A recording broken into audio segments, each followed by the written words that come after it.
I had my first tax ID number when I was 11, Okay. and I made enough money with that business to pay for my first year of college. Okay. So I was addicted very young. What's up, everybody? Welcome to another episode of I Fired Myself. My name is Scott Armstrong. Very excited to be back here with you today, and we have another fantastic episode. Today, we're talking to Elrina Parcover, who is a business owner, entrepreneur, had her first tax ID number when she was still in middle school, so it's in her DNA to be a business owner. Ventured into the 9-to-5 life for a little while, and then quickly realized that wasn't the place to be, and then launched into back into the entrepreneur world. She's the owner of Equinox Power Cleaning here in the Middle Tennessee area, and she has a lot of extremely valuable insights, so definitely stick around.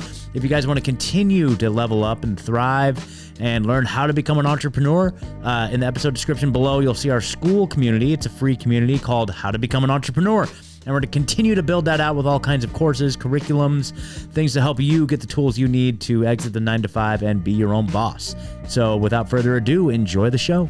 All right, everybody, I am super excited for this conversation today. I had the privilege of meeting Elrina last week. I put the word out in a bunch of local groups here, a bunch of local small business groups in Nashville, and I connected with Elrina, and it's really cool that meeting somebody who is also as fired up about entrepreneurship as I am. And we talked a little bit offline, and her story is really powerful, and I'm really excited to bring it to you guys today because we're speaking about that critical piece of the puzzle where it's like you're in a 9-to-5, you don't even know what to do, what your first steps are. And Elrina's story, I think, is going to bring a lot of motivation to all of you out there, and hopefully to me as well. So Elrina is the owner, founder of Equinox Power Cleaning here in the Nashville area. So if you need any pressure washing, power cleaning, services, you'll know where to go. So, Elrina, welcome to the show. How's it going? Thank you.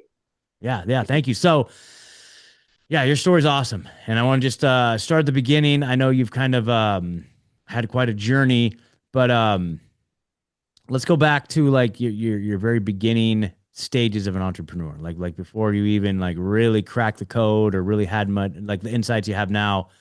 Like, what were you doing before? What did that look like?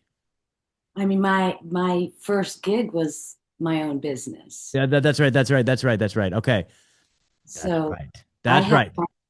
I had my first tax ID number when I was 11, Okay. and I made enough money with that business to pay for my first year of college. Okay. So I was addicted very young. Okay. So where did that come from? Was it like your family encouraged you to do that, or were your parents entrepreneurs, or what did that look like? My father always had a side gig, and I was always thinking, different ways to make money, I guess. Hmm. And I was I was very much into the Girl Scout life, Hmm. and I learned how to tie knots there. So I started macrameing plant hangers, and I had them all over my house. I started making them for gifts. And then my parents' friends started wanting to buy them from me. And one day my father said, "Why don't you make a whole bunch of these and go sell them at a craft show?" And so back then, craft shows were every weekend, not just around Christmas and Easter. So I went to school, I came home, and I tied knots. I tied a lot of knots making these plant hangers. I designed my booth, and for the first event that I did, my father helped me load up the car. He drove me there, helped me unload. We set up together. We ran the booth together, broke it down, packed up, and he drove me home. The second event, my father drove me there, helped me unload, and left. Hmm. So at 11, I was setting up my own booth. I was running the booth. I had to make friends with my neighbors so I could go use the restroom real quick. Okay. Networking. Yeah. Yeah. Broke down, and he came back and got me when I was ready to go. And that went on for quite some time. From there, I've owned mostly businesses in the trades. Mhm. I've had two painting companies, a pool cleaning and repair company. Longevity wise, I had a construction company. I held my GC license for 15 years in South Florida. And I was not just a piece of paper on the wall. I was actually out swinging a hammer with my guys. I loved it. And so I have only had 2 jobs as an adult. Mm. One of them was when I moved here. I knew I needed to be on my own, but I had no idea what it was going to be next. It had to find me. And it found me very quickly. The job I came here with, I was the facilities manager at a school. I bought my house that winter, and come springtime, I got a letter from the HOA saying, pressure wash your siding. Siding does not exist in South Florida. But I'm thinking, okay, I've got this. I brought the pressure washer home from work. I bought some spray from Home Depot, and I'm pretty stubborn. I gave it 3 solid attempts. I could not get clean enough. I could not get high enough. So I reached out to 4 companies. 2 of those companies I never heard a word from. One emailed me a quote with no further contact. And the 4th one, he answered the phone when I called. He answered my million questions, because you know how when you think you know something, right? Yeah.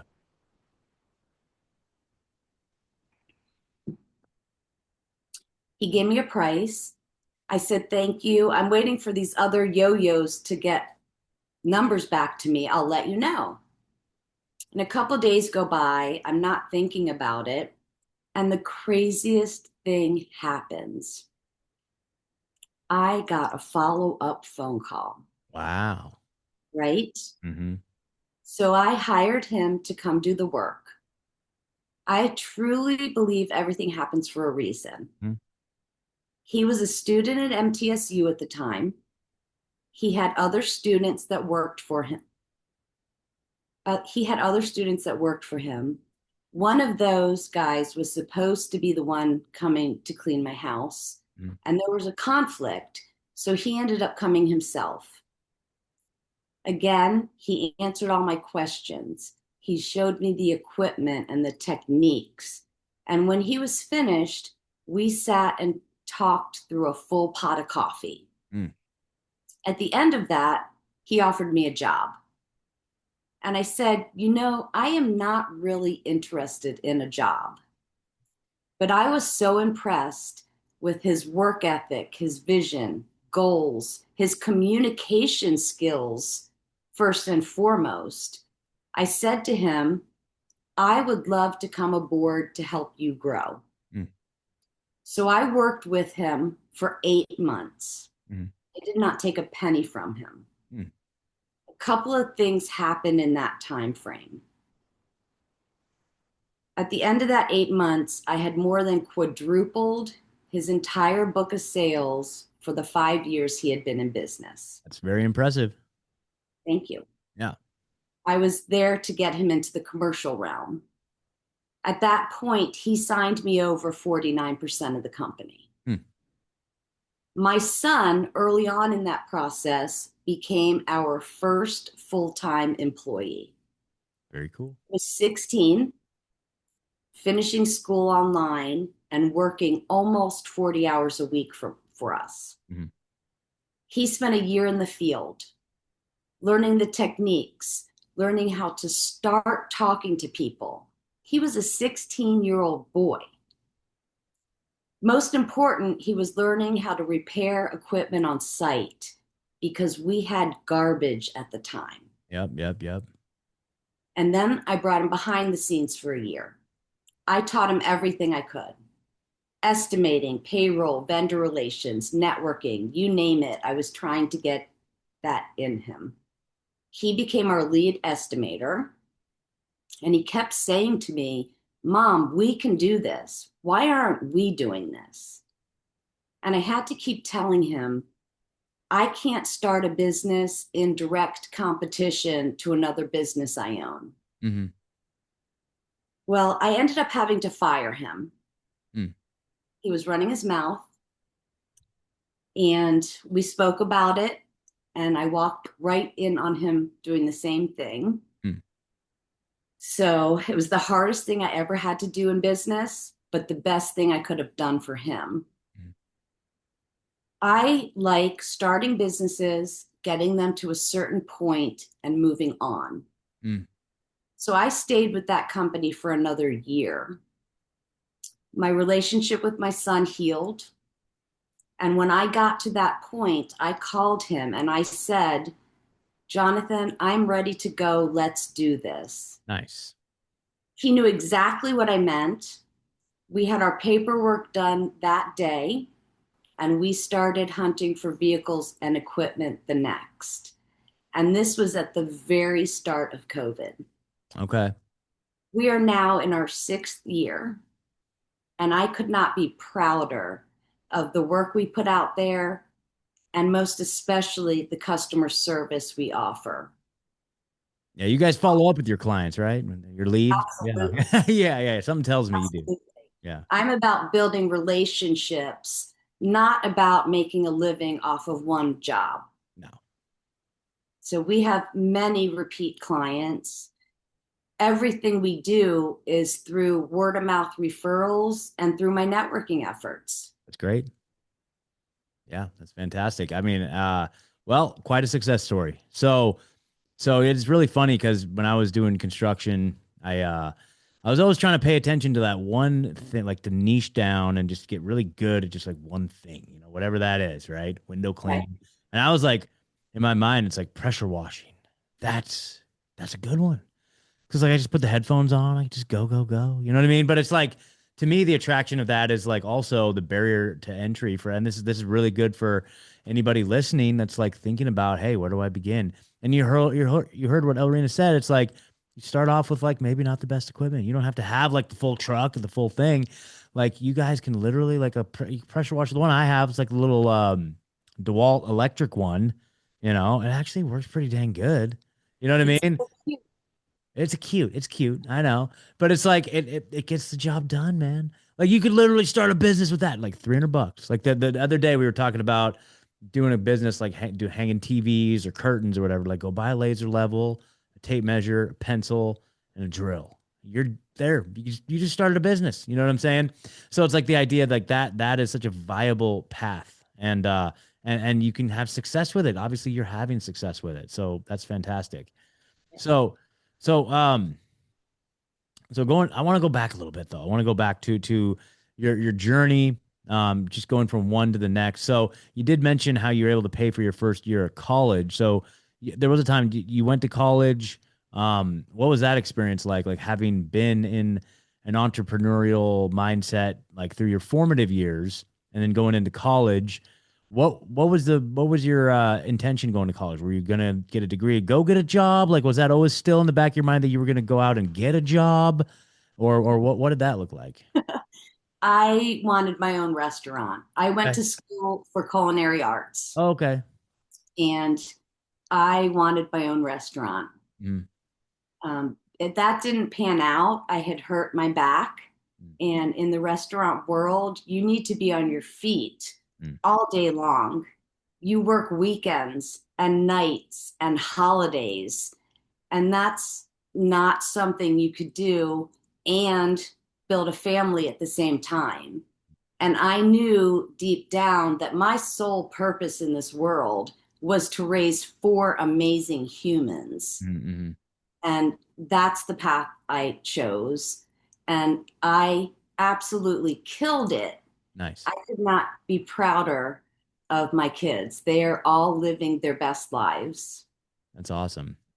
Yeah, that's great. That's great. So that's cool. So you went into the idea of like, getting an education, getting some skills to then go out and do your own thing. So it sounds like the entrepreneurial thing was pretty ingrained into you at a certain point. And I mean, there's some utility to going to college to get some of that, but a lot of like what I look back on because I did that, my upbringing, public school, and then the next step, like pressure from my parents, like you got to go to college, go get a degree, go get a good job, all that stuff. Like the idea, see, in my family, and the idea of starting your own business, that was like not even a thing. Like I don't remember that ever being discussed. In fact, my mom, it's kind of funny. My mom was the career counselor at my high school, and so her whole job was to get people into the career, the job, the paycheck job that they were best suited for, and then helping them get to college in order to achieve that. So that's all I knew. And then just a side note, like having your mom work at your high school, that's a whole nother thing. It's like, I'm trying to be all cool in the lunchroom, and then it's like, Mom, get out. It's like, just kidding. But right. But but anyway, so to me, it was like never presented to me that as an option or even or something that was even on the table. So it wasn't until later in life that I saw that as a path and pursued it. But if I could go back in time, it's like this is to anybody listening out there, maybe if you have kids, like this is such a career path. And especially like we talked about the other day, especially in the trades, there's such a huge opening. For Um, sure. you've got this whole generation now of skilled builders that have been doing it for 40 years that are retiring, you know, and for every one of them or for every 10 of them, there's maybe one person coming up that could even possibly even come close to beginning to learn the skills. And so a lot of the skills are going to disappear and we're going to have a very big shortage. I was talking to a builder friend the other day and they're saying that there's already a huge shortage, like a crisis level of shortage of skilled labor out there. But like if you're listening, you're thinking about a career path. It's like if I could go back in time and do it, it'd be like if I was in like when I was like 16 years old, I'd start working on becoming like a licensed electrician or something, for example, right? And by the time I graduate or shortly thereafter, becoming a journeyman electrician, work for a company for a few years, get some more experience, and then start your own business. By the time you're like 22, 23, by the time you'd be graduating from college, you could be a small business owner. And I'd be at this point, I'd be like a millionaire many times over by now, right? Right. So to me, like that's what makes sense in this world. And especially the world that we're going into, all the jobs that you'd normally go to college for are probably going to be gone here in the next few years with the AI. But people are still going to need their driveways pressure washed and all that stuff. Like, and I'm sure everyone's worried about the robots replacing the jobs. In fact, I've done many podcasts about that specific topic, but but the idea being that like if you can leverage it, like Elrina, you can still once the pressure washing robots come, you will have the company that runs the pressure washing robots. You know what I'm saying? We actually already have pressure washing robots. Ah, nice. Like autonomous pressure Not washing. completely autonomous, but Okay, okay. one of the tools in our tool bag is a drone that pressure washes. Oh, a pressure washing drone. Okay, that's awesome. I gotta see, I follow you on social media. Do you guys have footage? Do you have a drone? Let me ask you this. Do you have a drone that takes drone footage of your pressure washing drone? Sure do. Okay, well, I was gonna say. Okay, cool.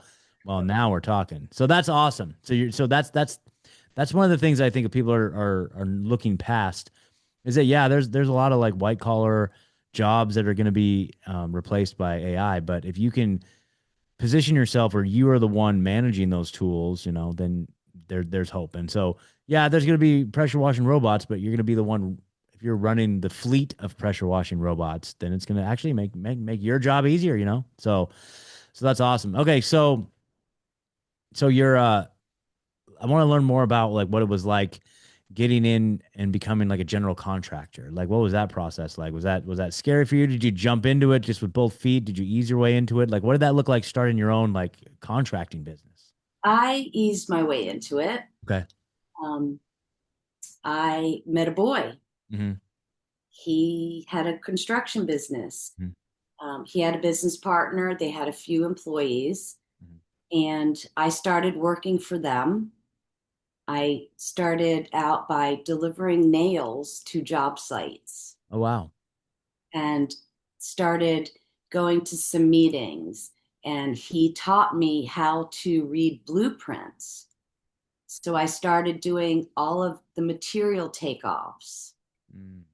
I ended up buying out his business partner, and we grew from the two employees they had. By the time I got my license and we were rolling, We had 65 employees at one point. Wow, that's awesome. So I love being able to problem solve. Mhm. I love being able to look at those blueprints and say, I don't think that's going to work.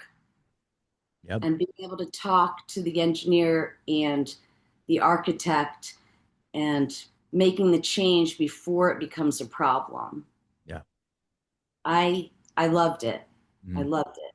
Yeah, that's a really good skill to have to pre anticipate whatever problems you're going to have and then addressing them ahead of time. I mean, that's one of the keys of a successful business owner.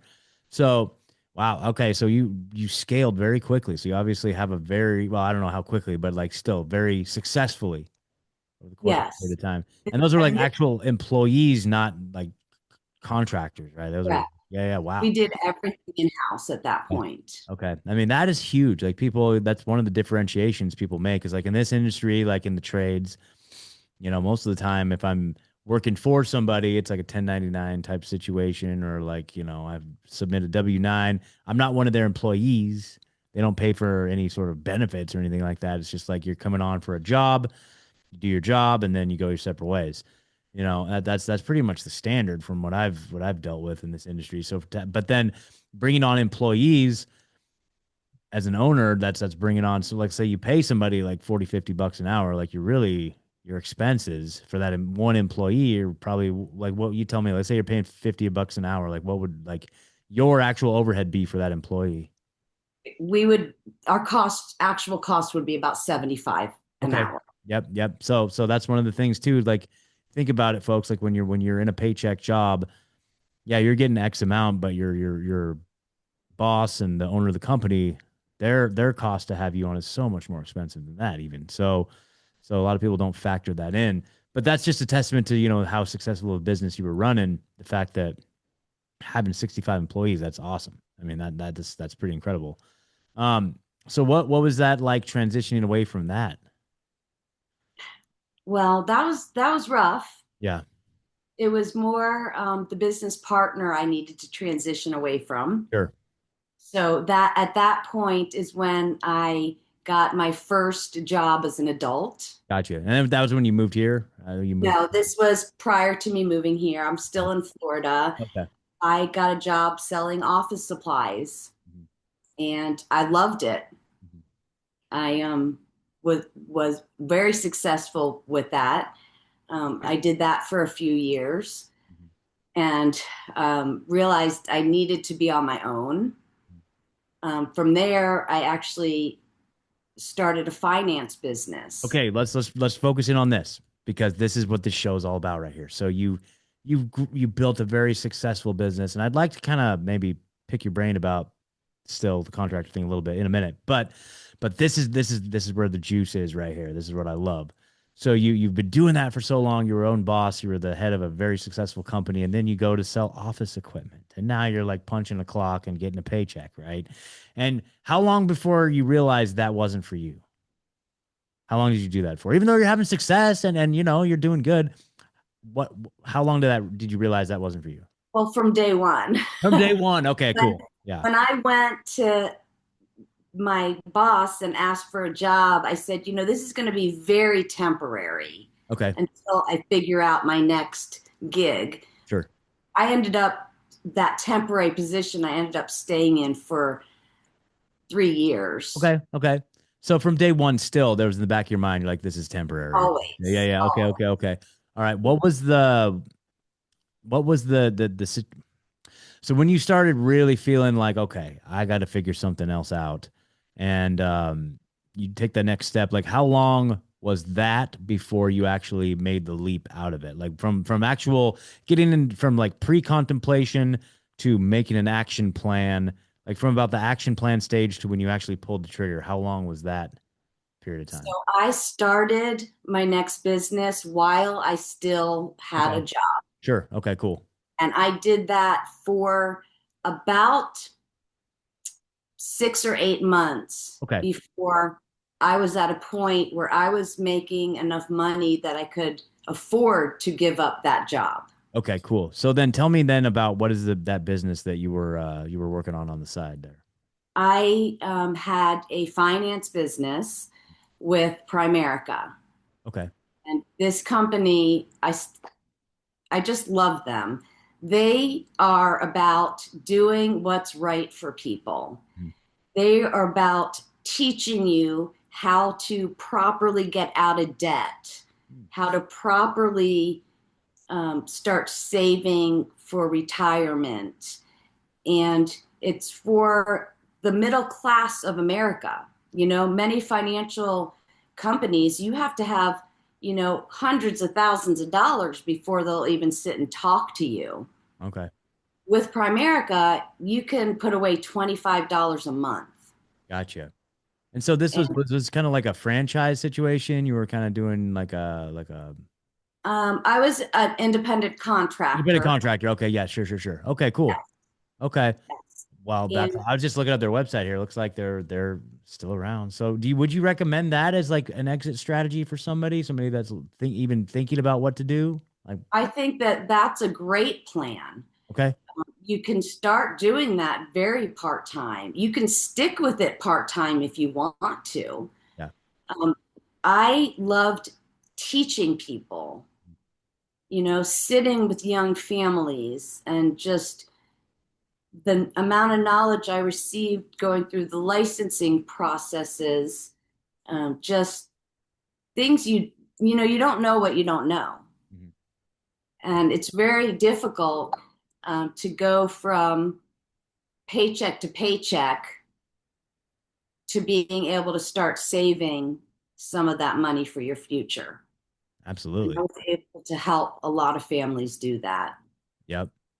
Well, what did that look like for you? So you were working full time ish, Mhm. sales while doing this on the side. Like, what was your routine there? Like, did you wake up extra early, do a little bit before work, and then go to work and then do a little bit after? What was your routine when you were? I worked in the evenings Okay, yeah, because when you sit down with a family, they also work during the day yeah, usually. yeah, sure.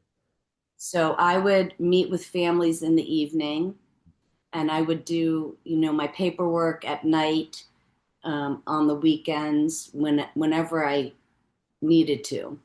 Okay. What was that like for you? Was that manageable? Did you feel burned out at times? Like what was that like? No, I loved it. Okay, I was cool. building something. I was building something for the future of my children. Sure, of course. I had I had three kids at that point, Nice. and I'm building something that, is going to carry on. Okay. Well, I know that feeling where it's like you're fired up and it's like where you see the path and you know that that there's a destination on the other side at the end of the tunnel. What was that? Describe that feeling for me because I'm sure some people are listening to this and maybe they've never experienced it before. I mean, But it's that feeling when exhilarating. you're because that's the thing is like you're so busy all the time. It's like right now I'm in the growth, like just hungry, like phase right now. And it's like, yeah, there might be some days I'm working like 18 hours a day or whatever, just on all the different things that need to be done. But it's like if your boss came and told you if you're working at like whatever, and they're like, we need you to work 18 hours tomorrow, you'd be like, no way. But it's like when Right? you're in the entrepreneurial world, it's like an 18-hour day. It's like you can't wait to get up and do it again. You know what I'm Yes. saying? So tell me what that was like for you. Like I could almost feel it, but tell me what it was like in your own words. So I was so fired up. I have always been a go-getter. I didn't stop. And my motto literally was, I will sleep when I'm in the ground. Mhm. And that's how I lived my life. Yeah. I was there 100% for my kids. I didn't miss a baseball practice or a Girl Scout meeting, but I was able to do that because I was building this business for myself so that I would have the flexibility more so to be spending my time with them, Yep, absolutely. and that's how it had been most of their lives. Yeah. When I had the construction company, I had the kids at home. They went to meetings with me. They went to hand out checks for payroll. Yeah. They were a part of that. And that's something that's really stuck in them. most of my kids are entrepreneurs themselves. Good. Yeah, they saw mom do it. They're like, that's awesome. I mean, I think as a culture, we need to really instill so much more of that into the next generation because, and I think the next generation gets it, and I always say there's never been a better time. I mean, the amount of tools that are available to us now, especially with like some of the AI stuff. I don't know how much you utilize any of that for like business strategy stuff, but it's like, or if you think it's like the Antichrist or whatever, like I don't know, but it's like I think it's a useful tool and I use it. Like, trust me, I'm wary. I'm like, what's going on here? But at the same time, it's like as a tool, as a strategy, it's like obviously most businesses live online. I mean, your son manages your social media. It's like you guys understand the importance of having the right brand image on social media and using that as a tool to attract new clients. Absolutely. But it's like even like 3 or 4 years ago, like before ChatGPT, it's like you had to have a whole agency that would help you come up with like 30 real ideas with hooks and a script. Like that was a premium service right there. And now you go to ChatGPT, give me 30 ideas for a reel with hooks, scripts, call to action, funny, educational mix, blah blah blah. In like 5 seconds, that's done. You know what I mean? So it's like the democratization of tools and the availability and access. I kind of equivocate it to like, okay, because I'm a musician too. I play music. I put out an album a couple years ago just as a hobby. You know what I mean? Nothing fancy, but 30, 40 years ago, if you wanted to put out an album, you didn't have very many options. You had to like get really good and get really lucky and get a record contract and in order to get studio time, or you're forking out tens of thousands of dollars to get some studio time. And you have to know people, and it's like literally impossible. It's everybody's dream to make an album, because there was just like that the access to the technology and the ability to do it was so restrictive. But now they have GarageBand on my laptop for free. It's a free program. I can literally, my whole album I produced on GarageBand at home, just in my freaking spare room, like in my gym shorts or whatever. Now I did hire a producer to really help dial it in. A really, really cool producer. He was actually what helped produce the band Filter back in the day. One of my buddies is a former bass player of the band Filter, so it's like, um, anyway, all that to say, like these tools that used to be restrictive, even like nowadays with the video that's available, like the the ability to build, but the tools that we have access to build a business now are unprecedented, and it's probably only going to get easier if you look at it in that sense. And I think the younger generation sees that. I think that they see a lot of the opportunity that weren't available to. I know there's a lot of intergenerational strife. It's like, there's the older generation, they didn't leave us with anything, and the price of a house, and they all complain about how it's like, why don't you kids just work harder? By the time I was your age, I had a house and a car, and I was like, yeah, but damn it, you like drove all the prices of the houses up. But I don't know, you know what I mean? So there's like this intergenerational conflict, and it's like, there is a lot of like victim mentality. I think the younger generation's like, I'll never own a house. It's like, no, no, no, no, no, no, no. You're looking at it the wrong way. You're looking at it the wrong way. Like you have more access to be able to go out there and build wealth than ever before in history. And like you can literally make an Instagram.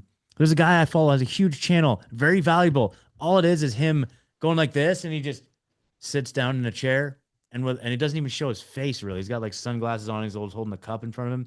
He doesn't even do anything on camera, and then it's a voiceover of just business strategy tips. Boom, boom, boom, boom, boom, boom, boom. Super valuable. It's like one of my favorite channels out there. But it's literally every video is just him going off camera to sitting down in a chair, drinking a cup of coffee. Every single video. And it's like, and then he built a whole like agency, like a marketing agency around that. It's like, this guy's probably making like $1 million a month just sitting down in a chair, drinking a cup of coffee. Like that's where we're at in this world. Like, so like there's no excuse. And I think it's amazing, amazing time right now. Anyway, sorry about my rant there, but It really is. Technology and I don't get along too well. yeah, I discovered that technology is allergic to me. yeah. Okay. So my son though, he is all about it. Good. He really is. And I'm glad I don't have to worry about that piece of our business.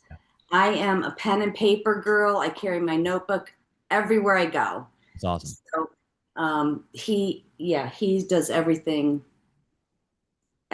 with technology that he can.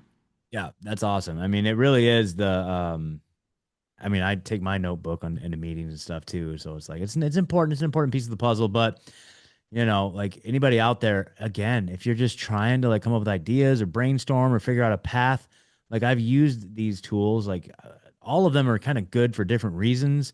Like whether it's Grok or Claude or ChatGPT. I've been using some AI agent systems lately to help with like tasks and stuff. It really is useful if you're brainstorming or strategizing or coming up with like a roadmap or a game plan or just like content ideas. Like it's really, really powerful stuff. So, um, all right. So then by the time you got to Equinox Power Cleaning, you've had a lot of experience. You know that you're not going back. You're probably not going to go back and punch a clock anytime soon. I'm assuming like you're Never. good. You're good on that. Okay. So Equinox Power Cleaning was born out of all of your experience, and it's a family effort. Um, have you had like getting that off the ground? Because you had the tools and the experience and the know-how. What was that like launching this new business venture with your son and the whole deal? Well, it was, I mean, it was COVID. So Oh it yeah, I was, was during COVID. No, I'm curious. So did you have more business than you think you would have, or was it less, or because I've heard both. I've heard a lot of contractors say that business has never been better because everyone was at home trying to do remodels and stuff like that. Or if we would have been up and running before COVID, yes, oh, that okay, would have been the case. gotcha, But we had delay after delay in equipment coming in gotcha, and getting everything built out. So it took us about 6 months from the time we incorporated to till when we could actually start working, gotcha. and it was a slow roll. My son was 19 when we started this business. Okay. So he had to learn quickly to wear different hats. Mhm. He had to learn that our parent child hats had to stay in the closet while we were working. Absolutely. You know, he picked up on that very quickly, and we're in a great place. I just am so fulfilled, more so with this business than I ever have been, because I'm building it with my son That's great. and for his children. Exactly. You Exactly. know, when we first started, actually, all four of my kids were involved. Good. Cool. One of my girls handled phones, one of them handled stuff on the computer, and my youngest, who was in middle school at the time, was our door hanger. Wow.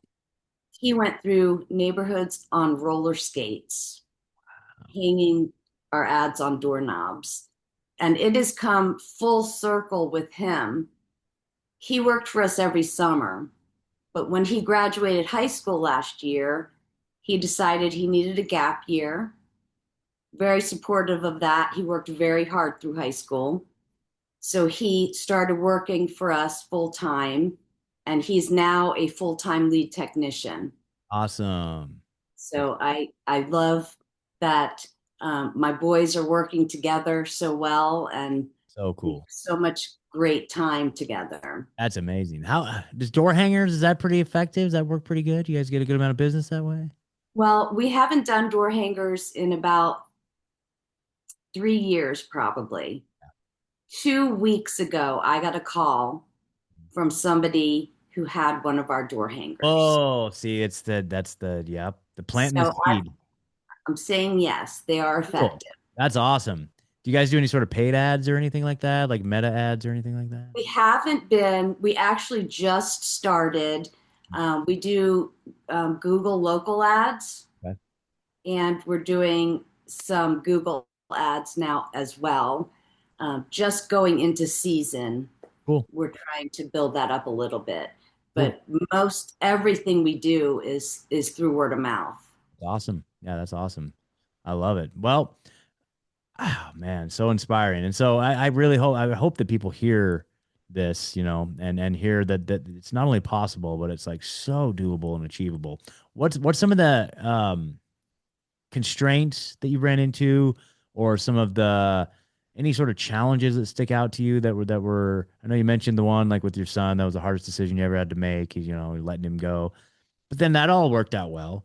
But is there anything that comes to mind when you think of like challenges you had to overcome or constraints in the business? Like you realize, okay, we're stuck at this point, and until we fix this problem, we can't go past. Is there anything like that that stands out to you? For a long time, we had trouble hiring good people, Mm. and that was a struggle. We would hire somebody, they would go through background checks and drug screenings and all the training, and then they would not show up the first day of work. Damn. That's It, you know, so we had a lot of invested before they started working, and that was happening over and over again. So we started looking different avenues for some employees. And we've actually had guys that have moved here to Nashville for the sole purpose of working with us. wow. And Well, I say working with us, not working for us. totally. I think that is a huge importance. Well, You what know, I have a great team around me, and I love that I get to pick everybody that I get to work with. Yeah, exactly. Well, You that's know, really interesting. What is it? What did you change? What was the shift that you made? Did you guys offer like a different incentive structure, or like what did that look like that attracted quality people to literally move here and work for you? we started offering the possibility of earning equity. Oh, okay. So it's different than having an employee mindset. Yep. One thing that really sets us apart that I am super proud of in the pressure washing industry, the callback rate is 30%. That means somebody is calling you to come back and fix a problem. Sure. Okay. I couldn't imagine having to send people back on one out of every three jobs we did. Yeah. I don't get those calls saying, hey, you missed a spot. Oh, I see what you mean. I was thinking about like recurring revenue, No, like not you just returning back to come back and fix a problem. to Yeah, you fix a don't want problem. that's Yeah. 30%. Wow. And, it's because my guys aren't just, they're not just employees, they're part of a team. That's I huge. trained these guys to bring out the perfectionism in them, to look at their work like they're a 23-year-old housewife because her eyes are still good and she does not miss a thing. Yep. You know, I'm I couldn't be prouder of that quality of work we produce, and it's because of that training and because they care more than just a regular employee would Yeah. about what they're doing. Yeah. Well, that to me it sounds like just such a great example of something that's happened with me over and over, not just in life, but in business, where it's like we have a problem, we have a dilemma. Like in your case, you're sinking so much money into training unqualified personnel that just suck, and then you leaves you holding the bag, and now that ripples its way out and affects your other business. You're having issues with fulfillment. You're stressing because you're taking on more work yourself. Horrible problem to have. Right? Because of that problem, it led to you having to search long and hard and institute a solution that not only fixed the problem, but like put you in a whole nother class. And so that's just so emblematic of like just the awesome part of this journey is and maybe this is a great opportunity to shift into just the mindset portion of it, where it's like we talked a lot on this last episode about failure, about the idea of failing, about the idea of running up against something that seems insurmountable, but no, there is a solution. And so, okay, so what is the solution? You got to get creative. You got to really pull out all the stops sometimes. And sometimes that the solution to that problem will elevate you to a place that you'd never anticipated going. And that story is really awesome because that it just shows that is just to me it happens over all the time, but that's a really cool actual example of it in real life about a problem instituting a solution to the problem had like even better unintended outcomes that really like is just so awesome. So what? Yeah, is that kind of the way you look at it? Like, what are your thoughts on that? Absolutely.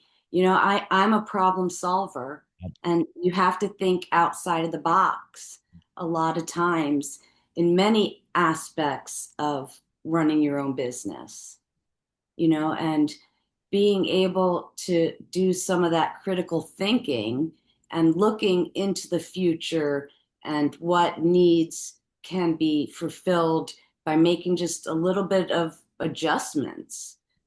That's of great importance. Yeah, absolutely. I think one of the things that keeps people trapped where they're at and not wanting to move, like whether you're in a job or let's say you're a brand new entrepreneur, you don't want to take too much risk, but it's like, and that's really what it comes down to is risk and then fear of complete Failure. and utter failure or whatever, right? So fear is the big paralyzing the overarching one is fear. And then within that you have like risk, doubt, you just don't know, right? So fear is like the big thing that keeps people frozen or trapped where they're at. Can you speak to that? Maybe the person that is experiencing that, the person that's in a fear mindset or just worried about maybe taking that risk. Well, one thing I think that is of super importance is to find a mentor, Mm-hmm. somebody that you can run some of those ideas with, talk about your fears and how to maybe mitigate them.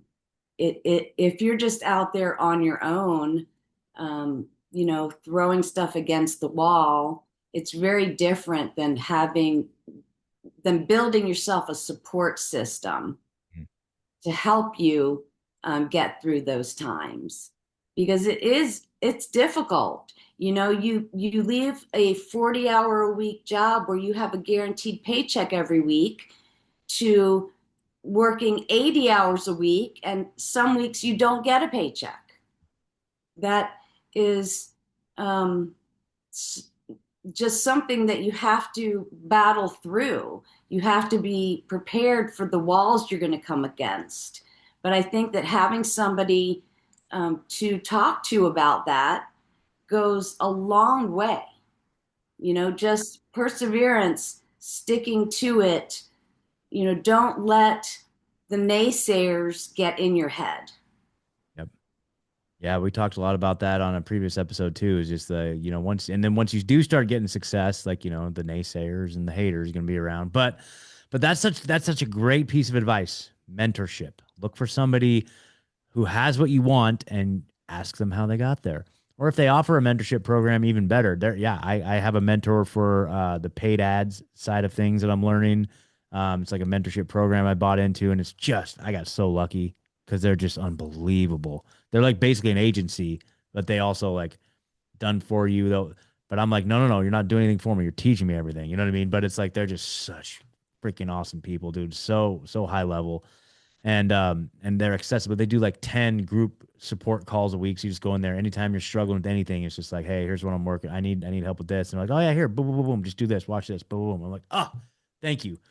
That's freaking awesome. But and then I have another mentorship program about a guy who had success in the video industry, doing like commercials for like all the Fortune 500 companies, and now he's like retired, and now he just teaches. And so it's like the business side of doing like a photography or video business. And so that's been super helpful. Oh my God, I wouldn't even know where to begin as a business person to begin any of this stuff. And then it's like I learned, like for me, it's like, okay, like with the handyman stuff, I'm gonna be honest, like I've talked about this publicly before, but it's like with the handyman stuff I was doing, it was kind of just running and gunning. You know what I mean? I was kind of like it all my business was in my head. It's like, oh, I got to call these people back. Oh, I got to follow up with these guys. And like, even like the bookkeeping, it was all just in my head. It was just like, very, very run and gun style. But this time around, I'm like locked in. I have to have systems in place, like all the systems need to be in place because that's your business. The systems are your business. It's not what's in your head. That doesn't count. You know what I mean? And so I'm getting a lot.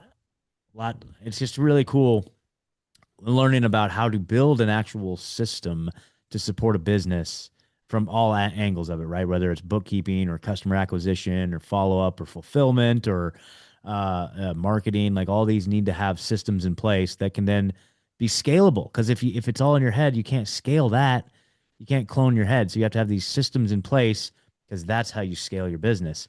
And that's how you bring on employees and you say, hey, here's our SOP, our protocol, here's our sales syntax, here's our blah, blah, blah.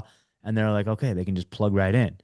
It's like that was all elusive to me. And it's like, it's funny how I have like an entrepreneurial show, but it's like, this is all stuff I'm just like figuring out as we go. You know what I mean? But that's the beauty of it. And it's like, I see value in that. It's like, I'm a few steps ahead of the person that I'm speaking to on this show. You know what I'm saying? And I'm trying to interview people that are much further ahead than me.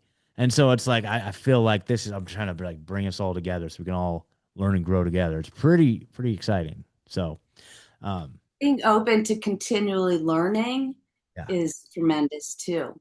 yeah, Always trying to improve your skills and your knowledge and your mindset. yep, Very important. yep. What are, Other, go ahead.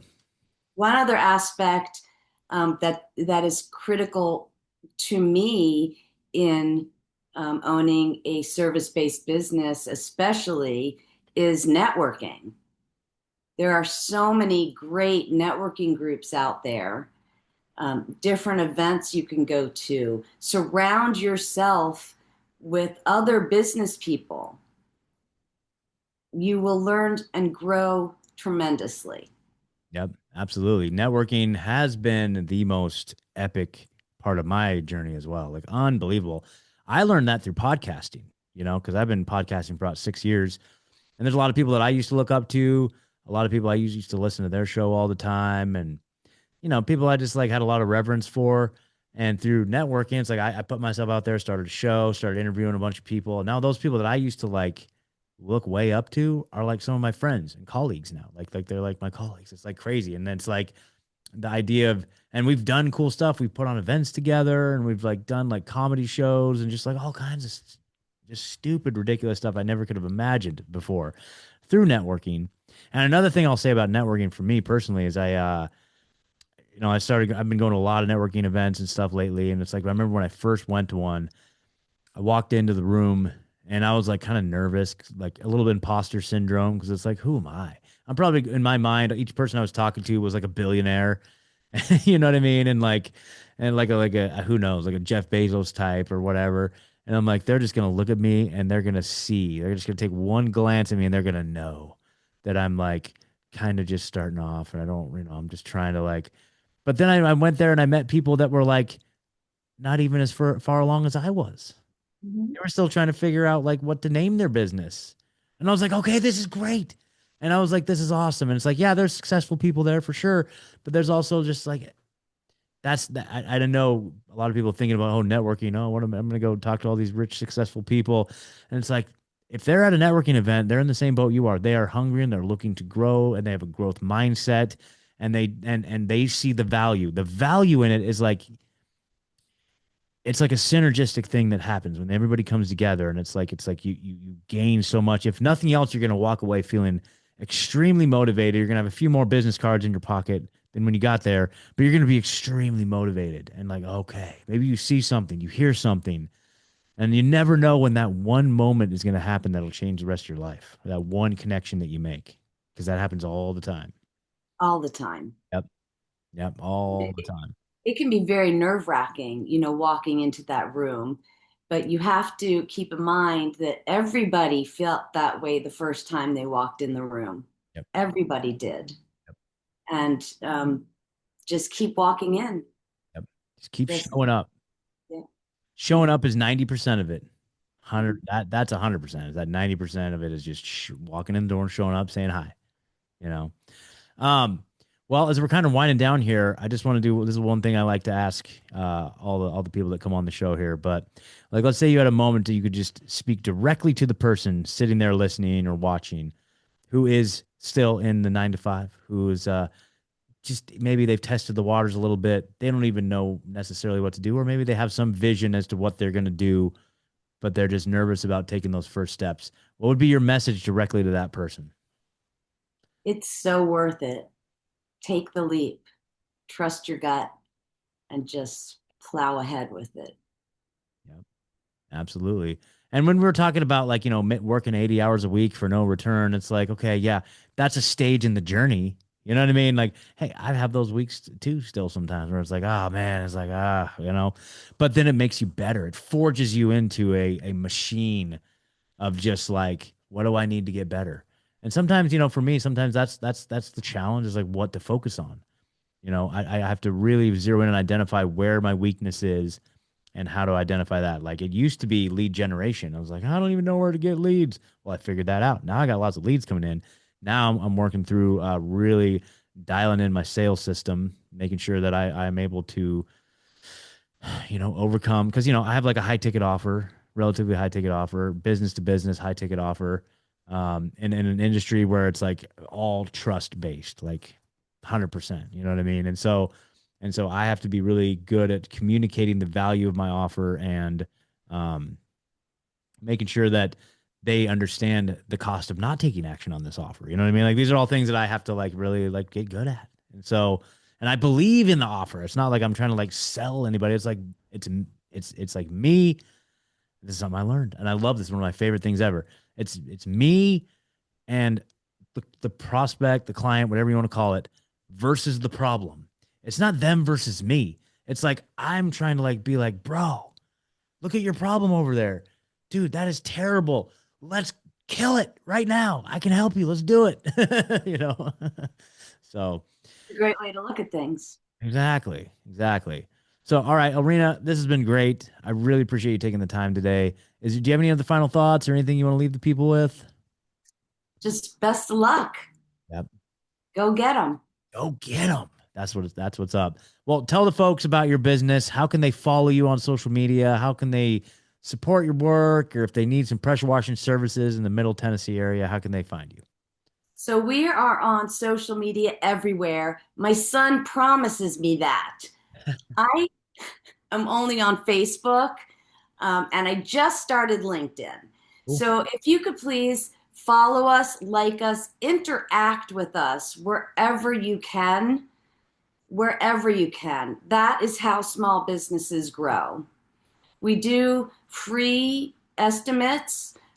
We cover all of Middle Tennessee for residential work, and we travel even out of state for commercial projects.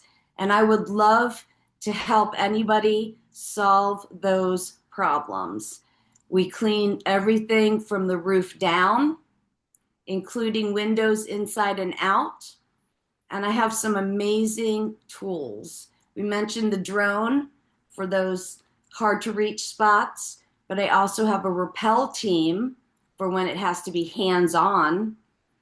And our equipment, it's really something to see. We can actually clean 4 stories up from the ground with our truck mounted equipment. And I would love to be able to show people that. So reach out.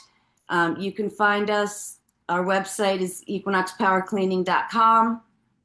Our office number is 615-955-0871. You call that number, 90% of the time you will get me on the phone.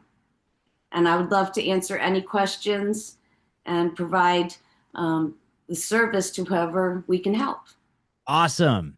That was a great call to action. So you guys, I'll have some links in the episode description. Please go follow their social media at least. Watch the journey. They put out great content. So if you want to see how it's done, if you're a business owner, go give them a follow. So, all right, guys, thank you so much. And I was going to say also, if you want to learn more and you want to learn how to become an entrepreneur and grow from there, link below is our school community. So go join that. It's free.